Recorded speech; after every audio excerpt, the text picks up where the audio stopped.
Om Swastiastu. Halo pemirsa, berjumpa kembali dengan saya Madenian Anggara dalam acara Bincang Tokoh, bincang-bincang santai bersama tokoh inspiratif Bali. Dan pada episode kali ini kita berkesempatan untuk mengunjungi GS Mode, sebuah butik yang menyediakan berbagai mode, yaitu salah satunya ada kebaya, dress cantik, dan juga berbagai gaun lainnya. Untuk itu kita langsung berjumpa dengan ownernya. Siapa lagi kalau bukan Ibu Desa Made Arisanti Dewi, ya akrab disapa dengan Mbok Sakde. Om Swastiastu Mbok Sa. Swastiastunya, apa kabar? Luar biasa. Dan Mbok Sa apa kabar? Luar biasa juga. Wih, pastinya Mbok Pagi yang Sa. menyenangkan hari ini. Luar biasa. Sangat cantik, positif dan juga energik pastinya Mbok Sa. Sama lah. Oke Mbak Sa, di sini telah tampil nih ada kebaya yang sangat cantik nih. Ini koleksi terbaru Mbak Sa? Ya, karena di 2 tahun terakhir ini kami mengerjakan dress juga, tapi yang garis desainnya tetap di kebaya. Jadi ini adalah salah satu yang looknya dress tapi ada garis desain kebayanya juga. Wow, jadi inspirasi tanpa batas ya Mbak Sa ya. Jadi pada kesempatan kali ini kita membahas tentang topik inspirasi tanpa batas berkarya dengan kebaya. Ya. Oke, Mbak Sa, tampilan dressnya sangat cantik. Bagaimana pemilihan inspirasi Mbak Sa dalam berkebaya?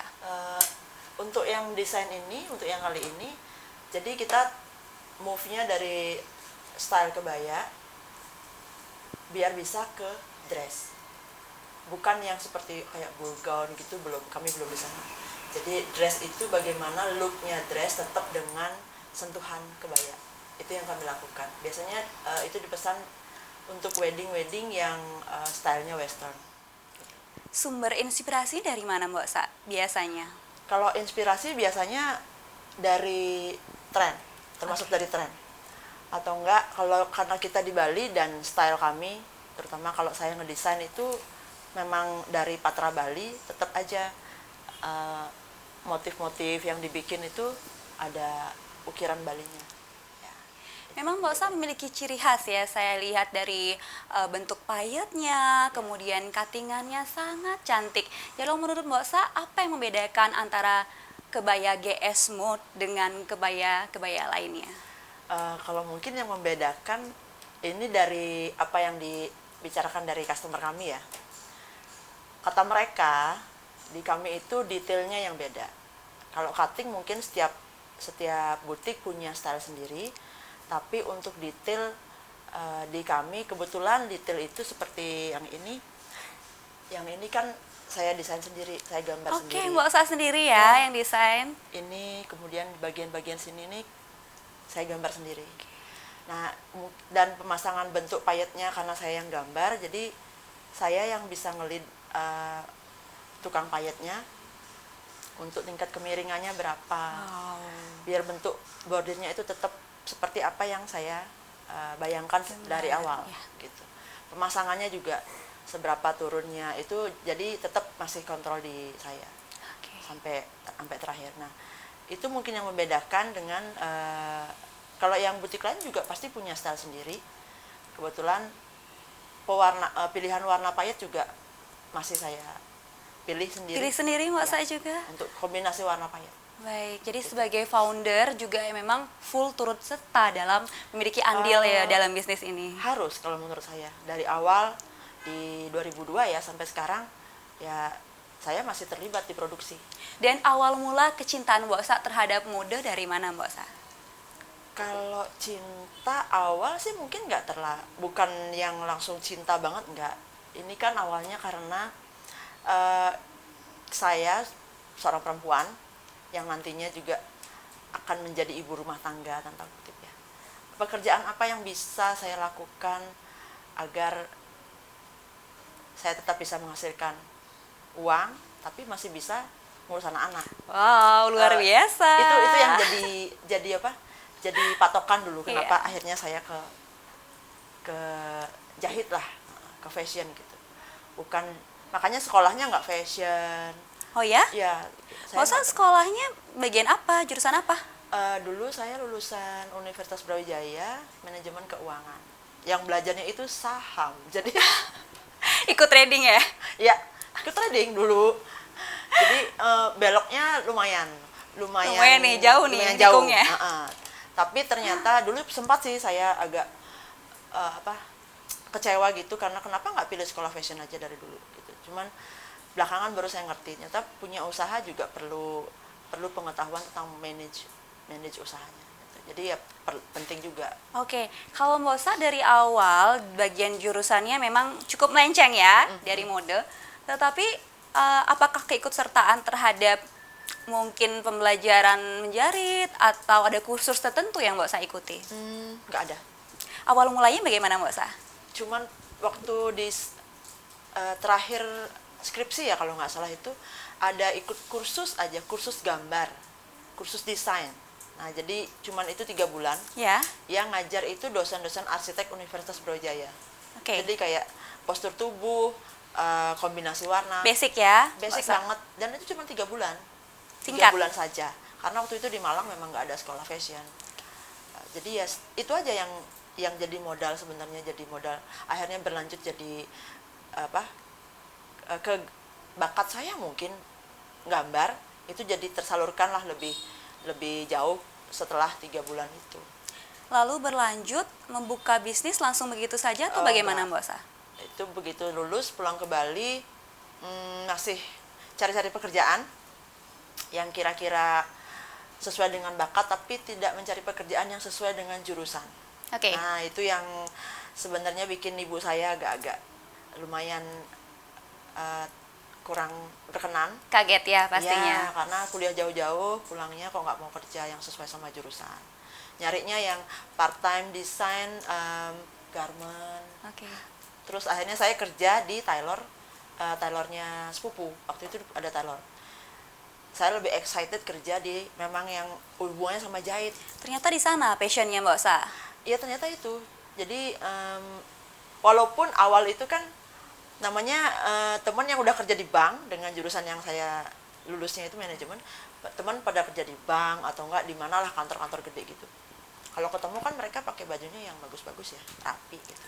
Oke. Sedangkan saya berangkat kerja dengan meja biasa dan sandal jepit. Kalau ketemu itu ada perasaan yang aduh, apa kerja di kantoran aja ya? Ah itu awal-awal masih. Tapi karena saya cinta sama penasaran saya lebih ke fashion, jadi saya lebih pilih kerja di sana. Walaupun waktu itu salary-nya jauh banget dari kalau misalnya saya kerja di kantoran. Berapa lama Mbak Sa sempat kerja di tailor? Itu setahun ya, setahun. Hanya setahun? Hanya setahun, dan setahun setelahnya saya kerja di Falas. Di Falas. Sempat karena mikirnya mau cari modal. Keuangannya Ya. memang terpakai ya Mbak Sa ya? Kepake Oke. waktu itu, kepake sebentar, 3 bulan apa, sebentar banget. Akhirnya balik lagi bergerilya. Jadi bikin menawarkan order itu di keluarga-keluarga yang tinggal di seputaran Denpasar. Datang ke rumah? Ya, door Oke. to door gitu. Menarik sekali ya. Dan kemudian dari door to door membuka butik, bagaimana perjalanannya Mbak Sa? Akhirnya kebetulan ada om saya, ada adiknya ibu yang mempertanyakan keberadaan pekerjaan saya. Akhirnya dia terusik, kenapa nggak cari toko aja? Kan nggak ada modal sama sekali, jadi door to door gitu. Yang mengerjakan tukang jahit ada temen yang dikerjain di rumahnya. Nah, kenapa nggak buka toko aja? Nggak punya duit om. Jadi kebetulan om itu lagi pensiun dan uang pensiunnya diserahkan ke saya. Karena dulu memang dekat banget, adiknya ibu ini dekat, memang pernah waktu mudanya di rumah kita, jadi dia tahulah. Dimodalin sama om, kontrak toko, akhirnya ibu saya luluh. Itu modalnya awalnya 15 juta Ya. dari om saya, 5 juta dari ibu saya. Kontrak toko itu 16 juta. 3 jutanya untuk renovasi toko, ngecat apa segala macam, dan modal kerjanya 1 juta. 1 juta Ya. di masa itu, Di tahun 2002. 2002. Ya. Artinya ibu juga sudah memberi restu saat itu ya Mbak Sa? Sudah direstui dengan kasih modal 5 juta dan modal usahanya itu 1 juta. 2 tahun pertama saya tidak mengambil uang dari perputaran usaha sama sekali. Tidak bisa menggaji diri sendiri. belum bisa. Ya, tapi sudah dengan karyawan pada saat itu. Sudah di 1 apa 2 orang.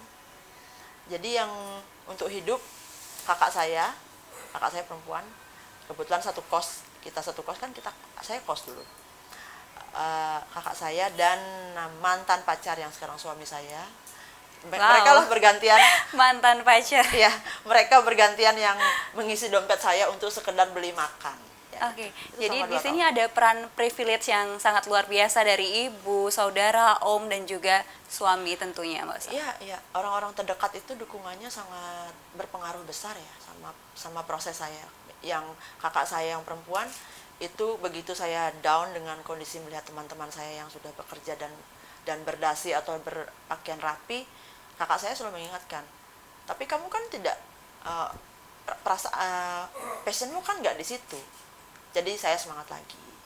Mungkin saya rasa banyak pemirsa juga di rumah yang sulit untuk menentukan keputusan besar dalam hidupnya. Ya. Seringkali kayak terbelenggu ya Mbak saya. Jadi telah memilih jurusan tertentu namun seringkali out of the box gitu ya. Pada kenyataannya berkarir di luar daripada jurusan itu. Bagaimana Mbak Sa menentukan keputusan besar dalam hidup seperti ini? Saya hanya berusaha untuk yakin dengan pilihan saya, walaupun satu basic sekolah saya nggak ada, tapi saya yakin karena niatnya. Karena niat saya begitu nanti saya berkeluarga, saya masih bisa kerja, menghasilkan uang, dan masih bisa ngurus keluarga. Itu yang ada, yang menguatkan saya untuk tetap pada pilihan saya. Pilihan pertama sebenarnya ada dosen. Oke. Karena saya ngeliat dosen perempuan saya di Brawijaya itu, kok enak ya datangnya sebentar, maksudnya nggak full time, nggak full day gitu, terus mereka bisa pulang, kayaknya enak ya gitu. Waktu itu mikirnya gitu. Tapi waktu ngelamar jadi dosen di UNUD ya nggak keterima karena bukan jalannya ya Mbak ya. saya. Jadi kan tinggal satu cita-cita saya. Jadi saya kejar sampai apapun saya lakukan. Syukurinya memang saya cinta sama dunia fashion. Dan saya menarik juga Mbak Sa tadi menyebutkan modal hanya 1 juta. Iya. 1 juta. Iya. Hanya 1 juta untuk modal kerja ya, modal kerja. Kalau mesin itu kan ada sumbangan dari calon mertua saya dulu. Sudah direstui ya pastinya Mbak saya. Jadi ada mesin dari ibu mertua, ada ibu saya yang ya sudah kan, kalau dulu setiap rumah punya mesin jahit Iya. kan ya. Setiap rumah ada mesin jahit, dan itu mesin jahit saya angkut. Saya cuma beli mesin obras waktu itu sama mesin, kalau nggak salah pasang kancing ya. Dikit, jadi modal yang 3 juta yang tadi saya bilang, 16 juta untuk kontrak toko, nah 3 juta untuk renovasi dan ada beli mesin di situ, sisanya 1 juta untuk modal kerja. Sampai di tahun ketiga memutuskan untuk beli tempat, jadi nggak ngontrak lagi. Di sini Mbak Sa. Di Tukar Petanu, masih di Panjer deket lah, jadi agak masuk, tapi itu rumah kecil. Mulai belajar ngutang tahun ketiga, berhutang, dan bisa muter lebih banyak kan dari modal itu. Jadi bisa beli rumah untuk tempat usaha biar nggak ngontrak lagi. Dan dalam perjalanan itu menurut Mbak Sa, di mana titik terendah seorang Sade? Justru saat GS Mode berada di puncaknya menurut saya. Ya, itu Kenapa Mbak Sa? Kalau 2013 saya masih bisa, belum pakai sosial media. Jadi saya masih bisa tahu kalau orang datang, saya tanya tahu dari mana. Jadi mereka karena taunya dari linknya masing-masing kan. Mulut ke mulut ya Ya, Mbak Sa? mulut ke mulut. Jadi saya sampai tahu itu 10 tingkat mereka, dari ini adiknya ini temannya ini, saya hafal. Begitu pindah ke sini, saya masuk Instagram, sudah nggak bisa lagi mendeteksi mereka dari mana karena mereka datang. Benar-benar seperti udah nggak bisa diprediksi. Banyak banget. Banyak banget. Kenapa justru customer yang banyak itu merupakan titik terendah seorang Mbak Sa? 2015 itu posisi atas. 2013 kita memutuskan hanya mengerjakan kebaya dan masuk di sosial media. Terus ordernya naik terus kan? Ya, naik terus. 2015 ini total kita dulu tinggal di atas, saya tinggal di atas. Jadi rumah ini di bawah untuk kerja, di atas saya tinggal. Sampai 2014 kita bisa dikasih kesempatan lagi sama Tuhan, jadi ada rumah. Nah, setelah 2015 itu sudah selesai semua, sudah maksudnya rumah selesai, ini renovasi selesai. Saya pernah merasakan ini toko mau ditutup aja. Loh, kenapa Mbak Sa? Itu bener-bener bikin saya, mungkin karena dari 2002 sampai 2015 saya strict sekali menjaga ini. Ya. Dan setiap hari tekanan batin dan mental yang saya rasakan itu tidak terasa, dan mungkin sudah penuh di, kayak orang bilang apa, burnout. Ya, saya burnout di Dengan 2015. orderan yang Ya, membludak itu dengan posisi yang saat itu tinggi, namanya Mbak Sa sudah ya, besar, ya, orderan banyak. iya, karyawan tambah banyak. Jadi itu saya posisi udah kayak nggak mau lanjut lagi. Dan Mbak Sa saat itu justru di titik terendah. Iya, udah nggak mau kesini. Ada 2 minggu saya nggak kesini. Jadi ini nggak diurus, saya di rumah. Padahal kalau kita pikir dengan pemasukan yang Ya, sangat besar itu seharusnya memang harusnya kan lebih ini kan, lebih bahagia ya, lebih happy ya Mbak Sa. tapi ternyata enggak, karena saya memendam di dalam itu terlalu banyak. Yang namanya kita berusaha itu kan hubungannya tidak hanya dengan customer yang beda-beda, dengan segala permasalahannya ya. Terus sama karyawan yang setiap hari berinteraksi, belum lagi keluarga kan, yaitu terlalu kompleks sampai di titik saya kayaknya udah ya Tuhan, saya tutup aja. Artinya nggak jalan dong saat itu. Jalan, karena memang ini kan sebenarnya sistemnya udah ada. Oke. Cuman saya tidak melibatkan diri secara langsung waktu itu. Dan di pikiran saya sudah, kayaknya udah deh, stop aja deh. Namanya kalau kita punya usaha itu harus total, Ya. gitu. Harus ada di sana gitu. Teman saya waktu itu belum pintar kurang cerdas untuk mengelola sampah-sampah atau enggak yang kurang menyenangkan itu. Dan bagaimana cara Mbak Sa keluar dari belenggu itu? Akhirnya ya saya ketemu guru spiritual saya, jadi belajar meditasi. Itu yang akhirnya membantu saya benar-benar prosesnya, bisa menerima bagaimana orang lain, bagaimana kita berhadapan sama orang lain, kenapa orang lain datangnya seperti ini. Banyak hal akhirnya terjawab, dan sampai saat ini, kalau dulu saya takut loh ketemu orang. Iya, kalau ketemu customer itu saya pilih-pilih karena saya takut. Takut berinteraksi. Iya, kan termasuk sebenarnya saya orangnya nggak percaya diri. Aslinya orangnya saya nggak pede. Tapi tampilannya seperti ekstrovert, bukan? Mbak Sa? Iya, ininya, kelihatan looknya Iya, ya. looknya. Tapi sebenarnya kalau aslinya itu nggak pede. Makanya kalau dulu saya lebih senang kalau orang kenal saya, karya saya aja, nggak usah kenal orangnya. Kalau aja bisa bisnis itu tanpa sosial media, mungkin saya nggak bersosial Di media. balik layar ya. Saya lebih suka begitu. Tapi kan tidak bisa begitu, karena usaha itu ya personal brandingnya harus kuat juga, biar bisa sama-sama jalan. Dan saya lihat dari karya-karya Mbak Sa juga selalu upgrade ya, selalu menambah desain terbaru, dan saya rasa juga bentuk-bentukan fashionnya tanpa batas Mbak Sa. Sekarang juga sudah beralih ke dress, bukan Mbak Sa? Iya, kita mulai ngerjakan dress itu sebenarnya dulu kita nggak kerjakan karena fokusnya di kebaya, hanya kebaya. Cuma di COVID semakin tahun kan Bali itu kan kecil dan pasar itu lebih kecil, jadi saingan pasti tambah banyak setiap tahun. Nah, marketnya juga, jadi kita kalau hanya patokan sama kebaya, marketnya Bali aja kan kecil banget. Gimana caranya kita bisa bisa masuk juga market yang di luar kebaya? Pilihannya cuma satu buat kami saat ini, ya dress. Karena dress masih bisa dengan style kebaya. Itu yang saya kerjakan. Kalau orang bikin dress, tetap kita bilang modelnya seperti apa. Kalau kami mengerjakan dress yang style garis desainnya masih ada kebayanya. Jadi bisa juga gaun untuk wedding seperti itu Mbak Sa? Bisa, ya. Karena ada dress atau gaun-gaun wedding itu beberapa memang desainnya dari looknya itu atasnya kebaya gitu, yang fitted banget gitu. Jadi kami bisa mengerjakan. Oke, Mbak Sa, kalau kita berbincang mengenai tadi Bali itu kecil, Denpasar itu kecil, sementara pemain bisnis ya, khususnya kebaya semakin menjamur ya Mbak Sa ya. Banyak banget. Nah, bagaimana cara Mbak Sa menyiasati hal tersebut untuk membuat GS Mode tetap pada jalannya dan terus berkembang? Kalau sampai dari awal sampai saat ini kami terutama saya tetap menekankan di kualitas. Kualitas itu nomor satu. Oke. Kalau dulu orang senangnya yang lebih berwarna segala macam, sekarang kita nentukan dari stylenya dirubah sedikit. Tapi tetap kualitasnya harus dipegang. Dan yang paling penting juga kalau ukurannya di penyakitnya tukang jahit ya, itu Apa tuh Mbak Sa? waktu. Oke, Ya, jadi waktu.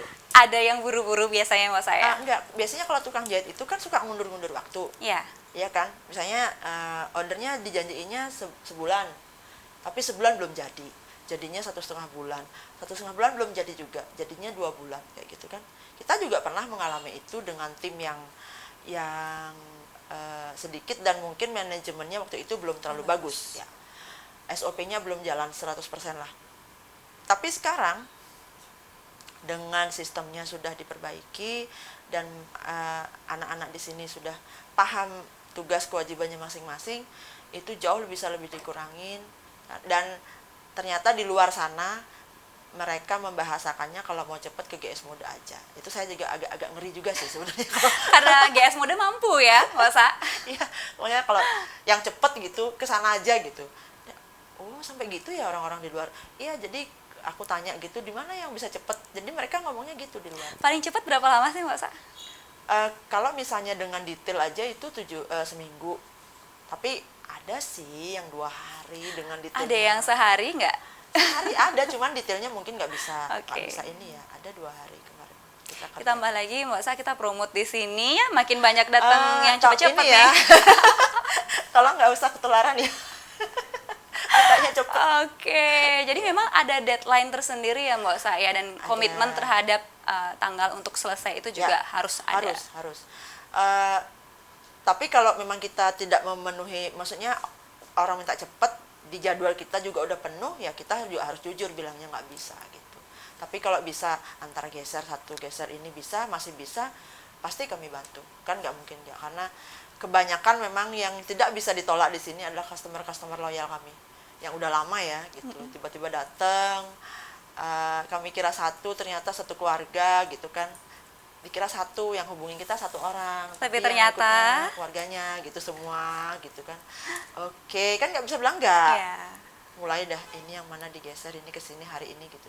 Jadi seminggu paling nggak 3 kali saya cek jadwal sama tim, cek jadwal di tukang jahitnya hari ini apa, finishingnya hari ini apa, besok yang diambil mana, dihubungin. Jadi itu harus benar-benar dicek untuk benar-benar tahu pekerjaannya sudah sampai mana. Kalau kita lihat dari sosial media ya, ada memiliki dampak positif maupun negatif ya, pisau bermata dua. Memang positifnya Mbak Sa mungkin mudah untuk mempromosikan usaha Mbak Sa, namun negatifnya disitulah karya Mbak Sa mudah untuk dijiplak, kemudian warna perpaduannya, dan mungkin juga sekarang memunculkan dress. Oke, desainer lain juga oke, dari kebaya saya juga mau dress. Nah, seperti itu menurut Mbak Sa merupakan persaingan sehat nggak sih?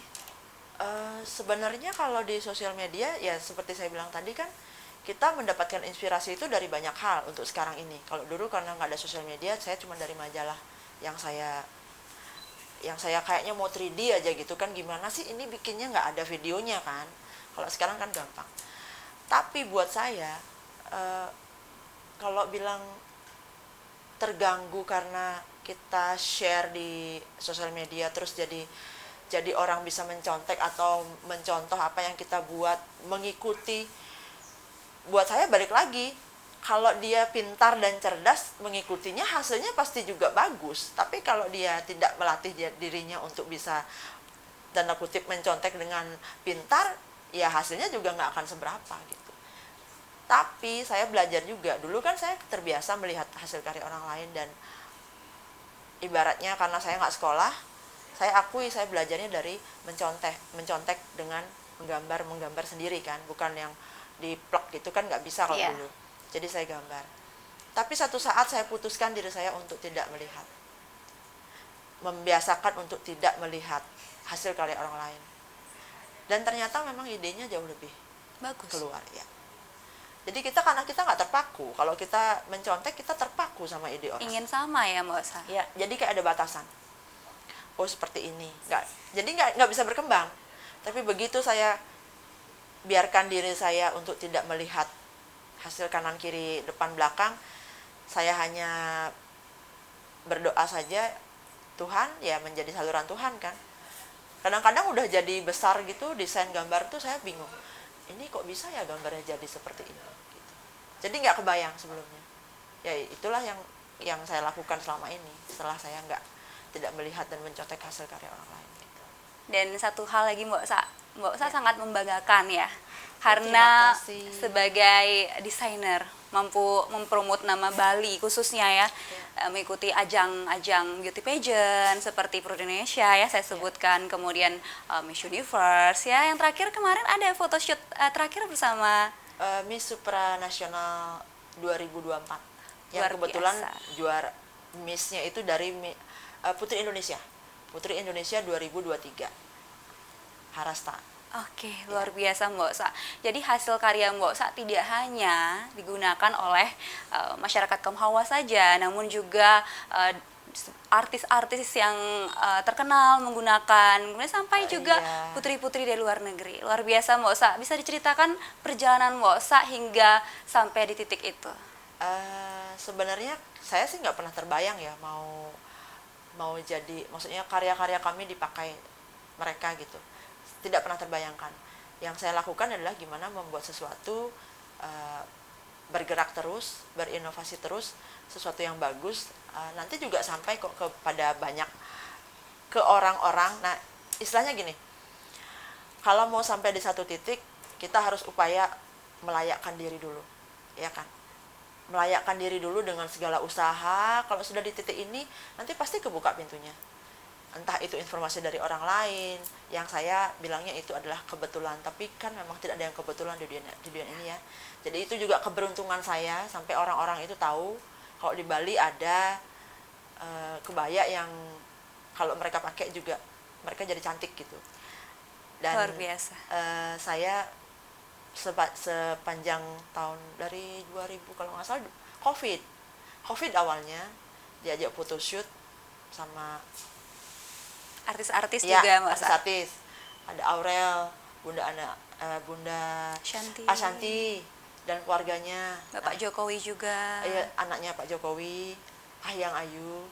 Itu semua karena informasi yang mereka tahu kalau di Bali foto kebaya sama GS Muda aja, sama Mbok Sade aja. Nah itu yang menurut saya itulah keberuntungan saya.